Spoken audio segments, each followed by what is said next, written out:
2-3 दिन पहले ही देखा है, पूरे देश ने देखा है, देश के न्यायप्रिय नागरिक चौंक गए। कैसे मालदा में न्यायिक अधिकारियों को बंधक बनाकर रखा गया। सोचिए, ये कैसी सरकार है, ये कैसी व्यवस्था है जहां जज और संविधान की प्रक्रिया भी सुरक्षित नहीं है। तो बंगाल की आम जनता की सुरक्षा की उम्मीद इन लोगों से कैसे की जाए? मालदा में जो हुआ वो केवल टीएमसी की उद्दंडता ही नहीं थी, ये इस निर्मम सरकार का प्रायोजित महाजंगल राज है।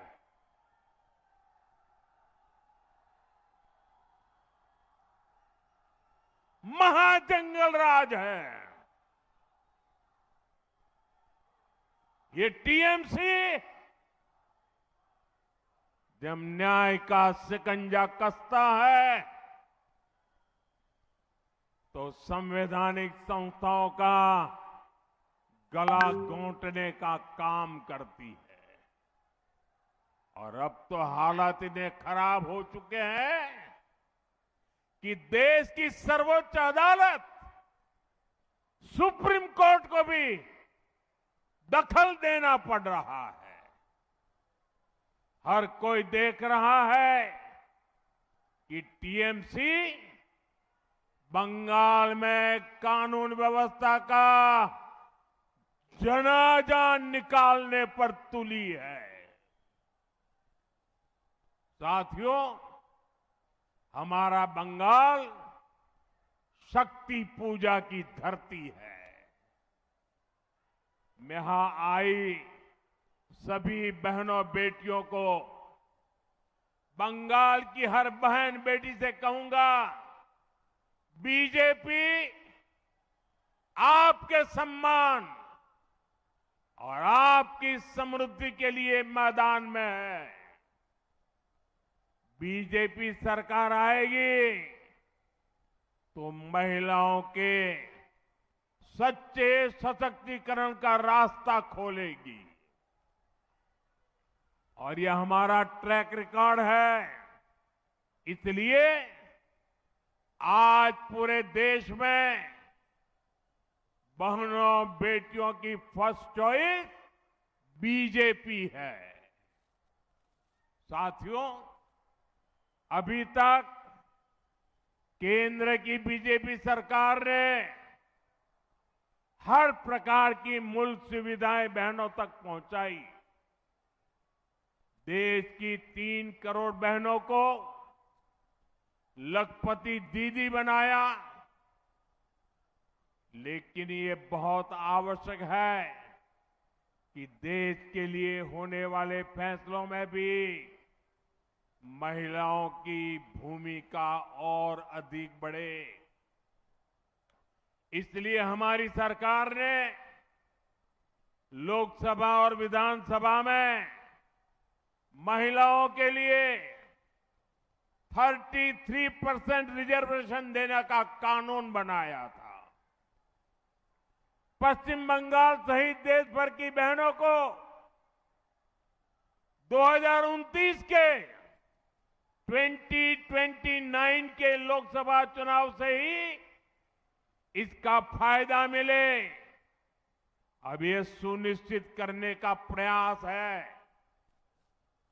इसलिए सरकार ने 16, 17, 18 अप्रैल को संसद का विशेष सत्र रखा है।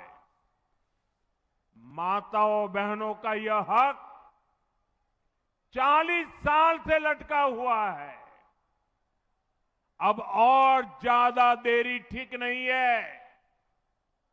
और हाँ साथियों, मैं कूच बिहार से देश के सभी राज्यों को फिर भरोसा दिलाता हूं कि जिन भी राज्यों ने जनसंख्या नियंत्रण में अच्छा काम किया है, उनको सीटों के विषय में कोई नुकसान नहीं होगा।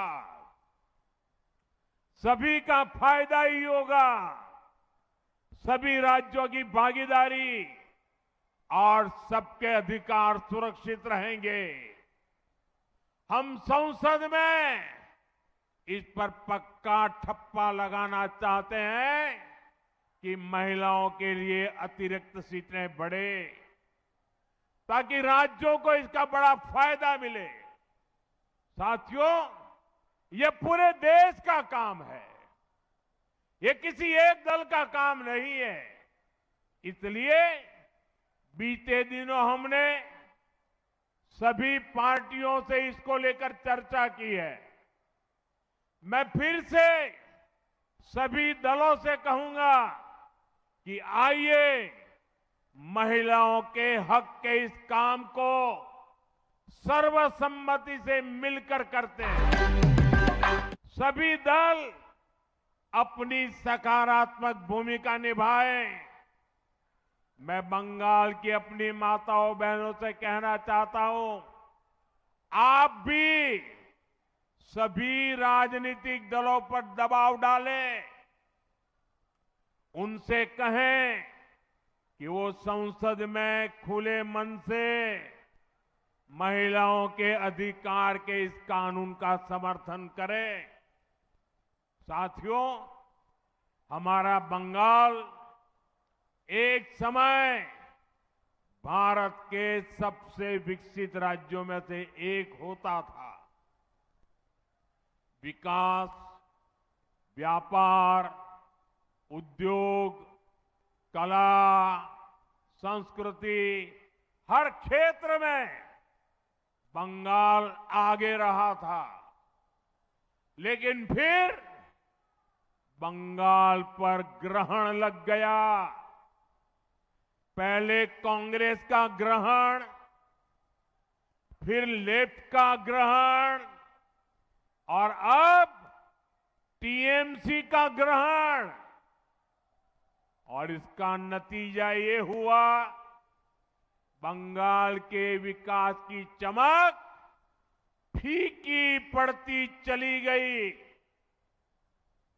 पहले देश में एक सामान्य व्यक्ति औसतन जितना कमाता था, बंगाल में लोग हमेशा उससे ज्यादा कमाते थे।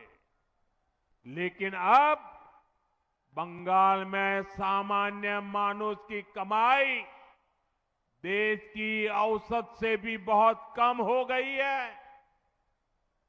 यानी आज देश आगे बढ़ रहा है, बाकी राज्य विकास कर रहे हैं। टीएमसी ने बंगाल को पीछे धकेल दिया है।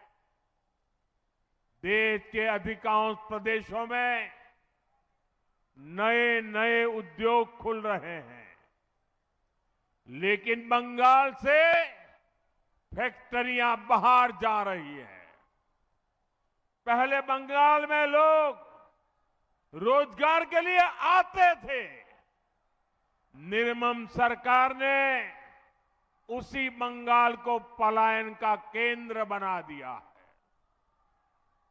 साथियों, यहां सरकारी नौकरियों पर भी टीएमसी के सिंडिकेट का कब्जा है। बंगाल के हर युवा को पता है, इस सरकार में इतना बड़ा एसएससी शिक्षक भर्ती घोटाला हुआ। कौन लोग उसमें शामिल थे? टीएमसी के अपने मंत्री और टीएमसी के अपने विधायक, ऊपर से नीचे तक पूरी टीएमसी सरकार इन घोटालों में शामिल थी।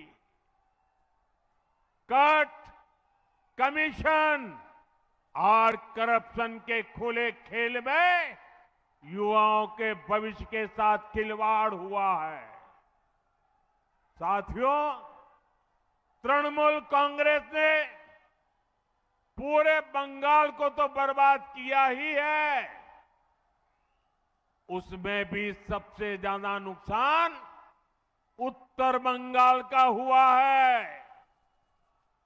जब भी चुनाव आता है, टीएमसी वाले हर बार झूठे वादे लेकर आते हैं। क्या क्या घोषणाएं की जाती रही है, लेकिन हालात वैसे के वैसे बने हैं। कहीं काम अटका है, कहीं जमीन का मामला लटका है, कहीं योजनाएं रोक दी गई हैं, कहीं बुनियादी सुविधा तक की सुविधा नहीं पहुंची। आप सब जानते हैं, मालदा, बालूरघाट और हाशीमारा एयरपोर्ट का विकास कब से लटका है, क्योंकि राज्य सरकार इसमें अड़ंगा लगा रही है। कालिंपोंग, दक्षिण दिनाजपुर और अलीपुरद्वार ये जिले आज भी मेडिकल कॉलेज के लिए तरस रहे हैं। साथियों, चाय बागानों के श्रमिकों के लिए हमने पीएम चाय श्रमिक प्रोत्साहन योजना शुरू की। राज्य सरकार ने उसे भी रोक दिया। यहां के बिभोर, लोधा, टोटो जैसे जनजातीय समाज, उन्हें पीएम जनमन योजना का पूरा लाभ नहीं मिलने दिया जा रहा। साथियों, टीएमसी के अन्याय, इनकी लिस्ट बहुत लंबी है। इनके धोखे का एक और उदाहरण उत्तर कन्या भी है। जब उत्तर कन्या को बनाया गया था तो कहा गया था ये पूरे क्षेत्र के विकास का केंद्र बनेगा, लेकिन हालात ये है कि जो पैसा इसके लिए रखा गया था, इतने साल में उसे भी खर्च नहीं किया गया। अभी तक ये लोग उसमें कमीशन के तरीके खोजने में लगे हैं। इसका मतलब साफ है, नाम भी